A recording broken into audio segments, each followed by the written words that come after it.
नमस्कार मित्रांनो, डॉक्टर बाबासाहेब आंबेडकर प्रेरणादायी विचार या चॅनलमध्ये आपले सर्वांचे स्वागत आहे। डॉक्टर बाबासाहेब आंबेडकर यांचे शिक्षणाविषयक दृष्टिकोन खूप प्रगल्भ आणि आधुनिक होते। बाबासाहेब आंबेडकर स्वतः प्रतिकूल परिस्थितीतही खूप शिकले आणि शिक्षणाशिवाय तरणोपाय नाही याचा जणू त्यांनी आदर्श घालून दिला। जाणून घेऊया शिक्षणाविषयी विचार। डॉक्टर बाबासाहेब आंबेडकरांनी शिक्षण वंचित दलित समाजाच्या शिक्षणासाठी पीपल्स एज्युकेशन सोसायटीची स्थापना केली। मागासवर्गीयांच्या शिक्षणासंदर्भात बाबासाहेबांनी जे चिंतन केले तेही तितकेच मूलगामी स्वरूपाचे आहे। ज्ञानाअभावी व्यक्ती आणि समाजाचे नुकसान जसे होते तसेच एखादी व्यक्ती वा समूहाला शिक्षण नाकारणे म्हणजे माणूस म्हणून त्याचे अस्तित्व नाकारून त्यांच्या क्षमता मारून टाकणे होय, अशी बाबासाहेबांची शिक्षणाविषयी धारणा होती।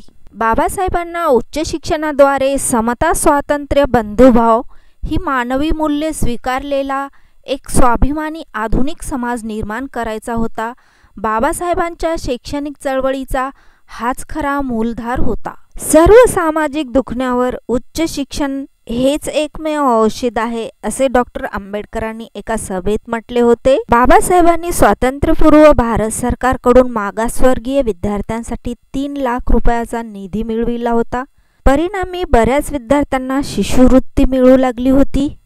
शिक्षक हा शालेय असो, महाविद्यालयीन असो की विद्यापीठाचा असो, त्याचे कर्तृत्व उत्तुंग आणि विद्यार्थ्यांना अनुकरणीय वाटले पाहिजे, असे ते शिक्षणाविषयी बोलत। बाबासाहेबांनी शिक्षणाचा पायाभूत विचार करताना ज्यांना शिक्षणाचे महत्त्व कळत नाही त्यांच्यासाठी सक्तीचा कायदा असावे असे म्हटले।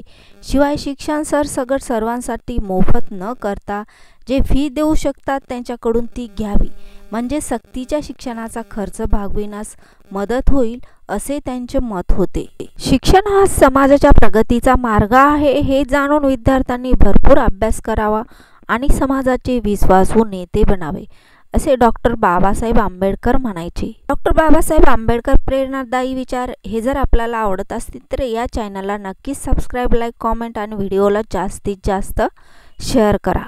खाली बेल आयकॉनला प्रेस करा, कारण की येणाऱ्या व्हिडिओची नोटिफिकेशनही सर्वात आधी आपल्याला मिळेल। थँक्यू, धन्यवाद।